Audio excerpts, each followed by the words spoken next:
I think it's much more likely that the same way we observe chimps and we observe that they are now in the Stone Age, that they're observing us, and that they're recognizing that there is a pattern, that there's steps that happen. I mean, Carl Sagan talked about the different levels of civilization, and that, that if we don't get past certain levels, we're never going to reach this. Right. I mean, we're in type this, 1 civilization. Yeah. We're going to stay type 0. Well, yeah. we're in this warring, polluting, pillaging. We're awesome. Civilization. Humans are awesome.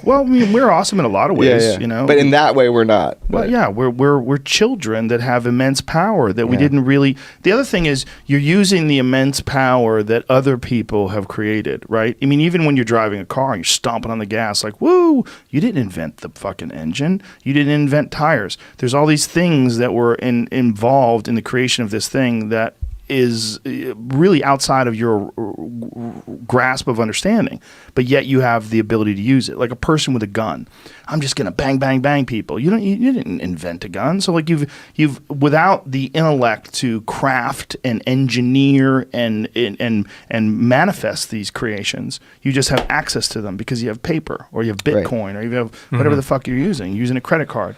Now you have almost no responsibility. You could just flippantly use these things, which is why we were very childlike in our actions because we haven't had to earn the responsibility. We haven't had to earn these things that we've been able to have, and you've only been able to have them because other people have innovated and spent ungodly amounts of time and effort and focus in the lab to create these things, and then they've all put them together. And then what's the reason to put them together? To profit.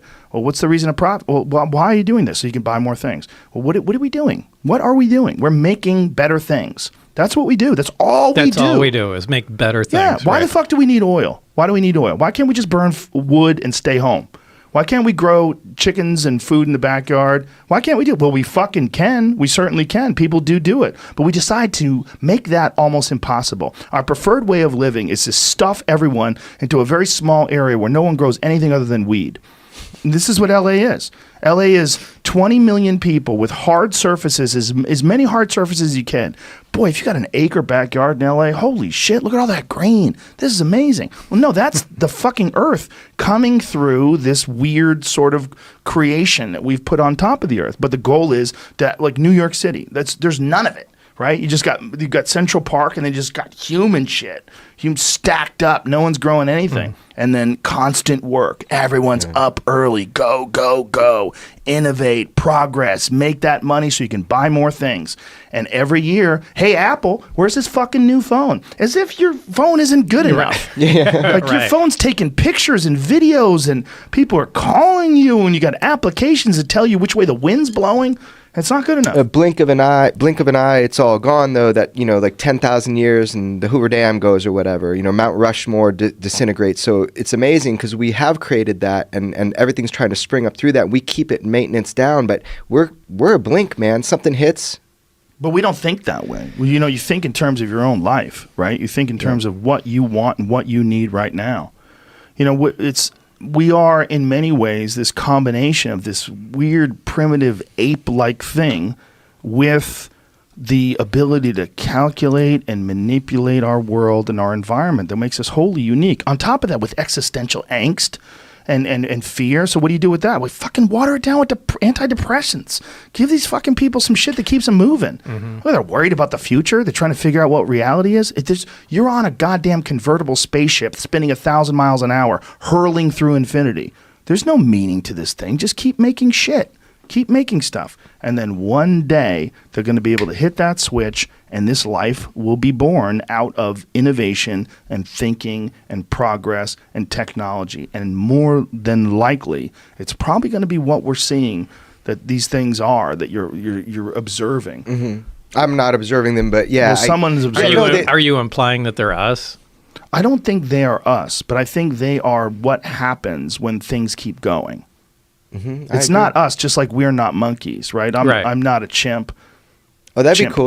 They're from here, is your idea? No. That this is what happens all over the universe. Yes, right. Yeah, totally. That this is what happens. Look, here's the thing. I went to see Brian Cox's. He has this amazing live show with Robin Ince where they have these LED screens, these huge screens with this high resolution depictions of the cosmos. And one of the most mind-blowing things was he has this large scale image of the universe, and it shows all the individual galaxies of the universe, and it just keeps moving through all these galaxies in 3 dimensions.